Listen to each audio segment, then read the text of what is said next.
Hey everybody, Unstable Gamer here, and welcome back to Marvel Future Revolution. In this video, we have the top 10 tips for you for global launch. This game launches tomorrow, finally, and these tips will help you out from ground zero and get you started off right. But first, before we jump into these, if you're just now finding this channel and you want to stay up to date with everything Marvel Future Revolution, consider hitting that subscribe button so you don't miss out.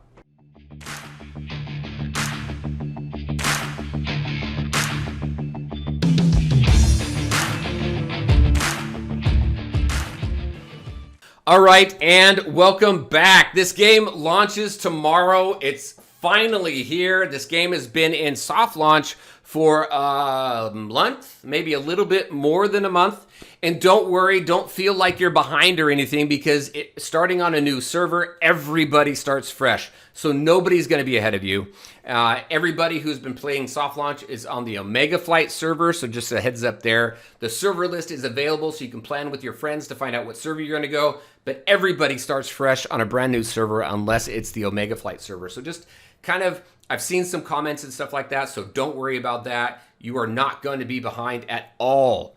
Unless, of course, the Omega Flight server is where you go. Anyway, so let's go ahead and take a look at these top 10 tips that I have. Now, I've done soft launch tips and things like this. If you want to see those, take a look at my channel. You'll see everything that I put out during soft launch, early tips, mid-game tips. But I've kind of taken all of that and bringing them together in this global launch tip video. So let's go ahead and take a look at them first. Now, first off, to save backtracking and everything in this game, you really do want to do all the different missions, because the missions give you a bunch of rewards. It gives you gear, it gives you potential, it gives you a bunch of stuff to help you get further in this game, especially when you're starting out with a brand new fresh character. You don't have any squad experience built up from a previous character, so you're starting fresh. Now, if you want to move fast, if you want to level quickly in this game, then you're going to stay with the purple quests, which are your story quests. You're going to go with that all the way up into Midgardia, and then you're going to start doing side quests and things like that. But you're eventually going to need to backtrack. So to reduce the backtracking, do every quest that you come across, both side quests, main quests, and hidden quests. So your hidden quests are purple, your side quests are green. You're going to see that on the counter on the right-hand side of your screen. The yellow quests, those are what I call the hidden quests. There's no tracker for that right now. Hopefully, eventually we'll see a tracker there. But those you just come across, you'll know when you come to them, because as soon as you come across a character, they're going to have yellow text above their head. They're going to immediately catch your attention. And if you're close enough, you're immediately going to go into a dialogue with them. If not, then you'll look away, and then you'll continue on your way. Definitely do those as well. In order to hit 100, you have to do all your story quests, all your side quests, and even some of those hidden quests in order to hit 100 in this game. So definitely do that. You want your potential. If you want to take a look at potential, I'll go into here. I'll go take a look at my heroes, and then I'll go to enhance potential. This is where you're going to find, this is where you're going to spend that type of currency. I really suggest you go ahead and max out your attack, defense, and hit points on this first one that you run into. And then after that, you're going to go ahead and you're going to specialize based on what stat you want to improve after that. All right. Next, tip number 2, do not dismantle your costumes. Now, your costumes, let's go ahead and take a look at my inventory and into my costumes here. You're going to get a lot of 1-stars. That's also another reason why you want to make sure to do all your side quests and everything to maximize the rewards that you get, which is going to give you a bunch of costume pieces. Do not dismantle these. You want to use these to enhance each of your costume pieces so that you can go ahead and get up to these 4 stars, and then eventually 5 stars, and then eventually 6 stars, so that you can increase the power level of your character and then be able to get further and further into the game, to be able to do end game stuff like extreme raids, dark zone, get further in dimensional duel, which is your one-on-one PvP. Definitely make sure to hold on to it and go to this over here, right over here, this right here, costume enhance costumes. This is where you're going to go to enhance those costumes. You need 6. You need 6. 1 to enhance. So if I have a 1-star, I need 1 1-star to enhance. I need 5 1-stars, as you can see here. Boom. Register to enhance. 1, 2, 3, 4, 5. 5 stars in order to enhance, as well as the Convergium down here at the bottom. So make sure you save it all. Make sure you find out which costume that you want. We'll have other videos that tell you that will give you some information as far as the preferred costumes for each one of these characters that you want to go ahead and build up, because each one helps with your stats in a different way and boosts up a specific skill differently than others. All right, so number 3, create all 4 heroes. So when you start this game, you are going to have 4 open slots. So we're going to go ahead over here to select hero. You want to go ahead, create all 4 of them. Pick the 4 you think you're going to have the most fun with, play around with them, get all of them up to at least defeating Kingpin, which is the first boss in the game, because that's going to really give you some rewards when it comes to the different missions and things that you have in the game, and give you more squad experience, which is going to help your entire roster. Remember, increasing your squad experience increases the stats for your entire roster. Your roster in this game of heroes is your squad. So remember to do that. Also, let's see, squad XP and badges, and then feel free to stick to the main story quests for alts if you want to do that. Once you figure out who you want, you can stick to the main story quests. But again, I really feel, even for all of your alts, do all your side missions, because one thing that I found in this game when it comes to enhancing your gear that I did not know is that if I have one of my alts who is, let's just say, Captain America, and maybe I'm not a big fan of his, at least for right now, and I've got a bunch of 1-star gear, I can take his 1-star gear, transfer it through the inventory system, transfer it to whoever I feel my main is going to be, so that they have more 1-star gear, and you can use other heroes on your squad. You can use their gear to enhance any other gear you want in the game. So if my main is going to be Star-Lord, for instance, I can take everybody's 1-star gear, funnel it to my inventory for Star-Lord, and then use their 1-star gear to have more of an opportunity to increase the star level of the gear that I have for Star-Lord. So something definitely to keep in mind. Also, the reason for having all of your alts leveling up as well as you want to build up their badges. You want to go through Blitz. Blitz is a great opportunity to get badges, which increases the power level of your hero. But also, as you get extra badges that you're not going to use, then you can dismantle those for Convergium, which is going to help you in the game. All right, that's actually the next one. That's actually tip number 4, dismantling badges through Blitz that you're not going to use. Save the good ones. Save your 4 and 5-star ones and 6-star ones that you get. Save those.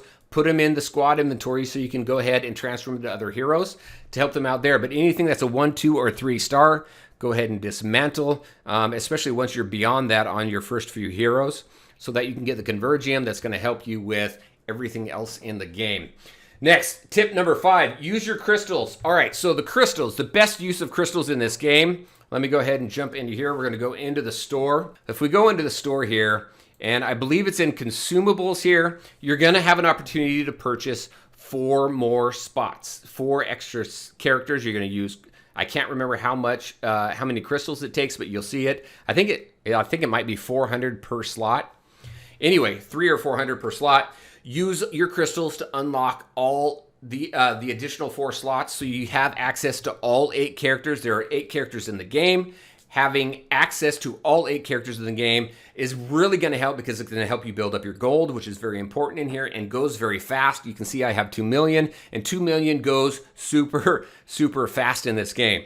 So make sure you open up all slots first. That is the first thing that you want to do. After that, for me personally, you're going to want to spend your crystals on Omega cards. Now, Omega cards you can unlock. You will unlock by doing Most Wanted. That's going to be your best sustainable free-to-play way to unlock Omega cards is through the Most Wanted.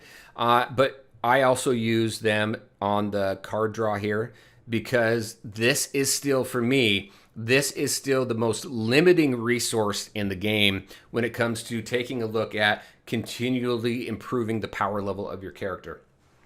All right, so we have that. Now, complete all of your first tier in potential. We already talked about that.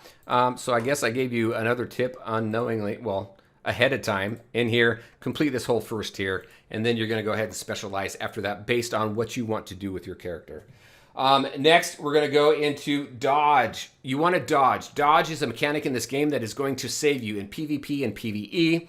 One of the best strategies for any and all. There's 2 things that you have to remember for any and all boss battles in here. Other than memorizing and getting familiar with their attack patterns, is number 1, dodge, because when you dodge, you're invulnerable for a few seconds, which will save you in this game, again, for PvP as well as PvE.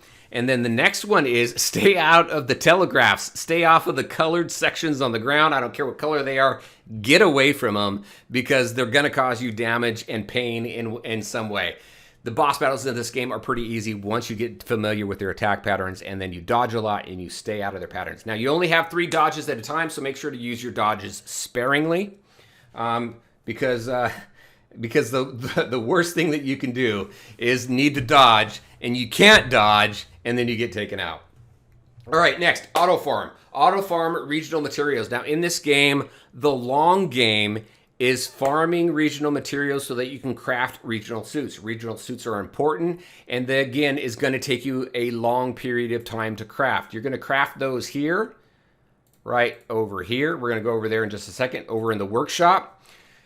Once you figure out which regional set that you want, so like for Star-Lord, I want the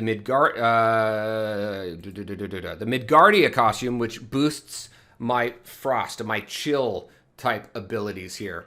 But then if I want to boost up my fire, then it's the Sakaar costume that I want. So I feel for me, the Midgardia costume is going to be good for a lot of PvE, maybe even PvP. But like for boss battles and things like that, my Sakaar is going to do much better because my fire damage is going to be higher. So once you figure out the costume that you need, then you know which area you need to farm. Auto farming in this game is pretty easy. You're going to go to an area, and you're just going to hit the auto button, and you're going to farm, and you can farm for hours. Now, one thing I did find out, I did do quite a bit of testing on this. You'll get 40 to 60 regional materials and 50 convergium, and that's basically from dismantling the badges that you get from the auto farming per hour.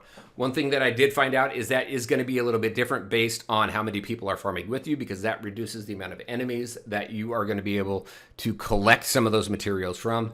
Also, once you get beyond 3, 4, and 5 hours, then you start hitting diminishing returns, which means the longer you farm, the less that you get. So that's why we have such a widespread 40 to 60 regional materials per hour and 50 convergium per hour. And now what that means is you're eventually going to max out your inventory, and you're not going to collect any more materials to dismantle for the convergium. So about every hour I will go in, I'll dismantle everything that I can so that I can free up inventory space so that I can continue to build those, collect those resources so that I can continue to dismantle them and get the convergium. Whew. All right, number 9, build your friends list quick. The reason why you want to do this, so as soon as you get in there, start inviting friends. It doesn't matter. I mean, if you know people, go ahead and invite them. But also, if I go to my friends here, suggested friends, just start inviting everybody. And then keep an eye on your friends list. And anybody who's been logged out for a long period of time, go ahead and unfriend them, because you really want an active friend list, because you're going to be sending friend tokens and receiving friend tokens. And those tokens over here are going to be very important for you because you're going to have access to these materials here. Now, synchronized particles are pretty hot. It says here, I don't use a lot for synchronized particles. I do spend a lot here on the 1-star and 3-star costume box. I will also spend them on these too, on the stable convergium, the crystallized convergium, because you can get 1 per week. So spending 1,700 friend tokens on that really isn't bad. And it helps me out. So I'm going to do that. Boom. And that's just once a week that you can do that. So it's not going to kill you. And then the rest is going to be spent here on the costume boxes. I don't spend anything on these ones right here, the unstable convergium, because that's the convergium that you get from dismantling stuff. It's these stable and crystallized ones that are harder to come by. Now you can go ahead and get those in the workshop as well, and I do use those also, because you can convert a certain amount of unstable convergium for stable convergium, and then a certain amount of stable convergium for crystallized convergium. So keep that in mind when you go ahead and farm. You're really going to be farming the unstable stuff, so that you can go ahead and use those for other things. But your 1-star to 3-star costume box is really where a lot of that's going to come into play. So I'm going to actually, boom, I'm done with that one. I've got a day and 6 hours left on that. So, I mean, if you've got a full friends list, then you're going to have a good, consistent source of friendship tokens, which you can spend in here, which is definitely a plus. Also, next, the last tip that I have for you is join an alliance early. get in there as quickly as you can, because in here you've got these missions. These missions are going to give you rewards and gold as well. And then down here at the bottom, you have 2 co-op missions that you need to complete with an Alliance member. But you also have access to bonuses through the lab, as well as the Alliance shop, which gives you some great items as well. And then eventually the Alliance loyalty. This right here, you build up loyalty points in the store by purchasing bundles. Bundles are purchasable by using crystals or by using your actual money. Right here you can see the amount of Alliance loyalty that you get. So the quicker you get into Alliance, the quicker you start building up your loyalty, the quicker you can start getting access to those different boxes, which gives you different rewards. Whew. All right, everybody, that is what I had for you. Those are the top 10 tips that I have for the game. There is a lot that goes into it, and when you start this game, you start saving immediately. You start thinking about how you want to progress. So fill up those first 4 slots with the 4 characters that you feel you're going to have the most fun with. Make sure you unlock those second 4 so you have access to all 8 characters, so you can really get a feel for how everybody plays. Everybody has a different play style, and everybody is a lot of fun. And I will tell you, everybody is fine in PvE when you go through and you use them through the storyline. You can get through the storyline fairly easy with every single character, so just go with who you have the most fun with. You can get through all the PvE content as well. When you start getting into the PvP stuff, that's where the characters really start to shine or not. And we'll go ahead and talk about that in another video as well. All right, everybody, that's what I have for you. Hopefully you enjoyed the video. As always, I want to thank you all for taking the time to watch the video. And if you liked it, make sure to hit that like button. Share your thoughts and questions in the comment section below. Have a great time with this game tomorrow. All right, everybody, take care, and we'll talk to you next time.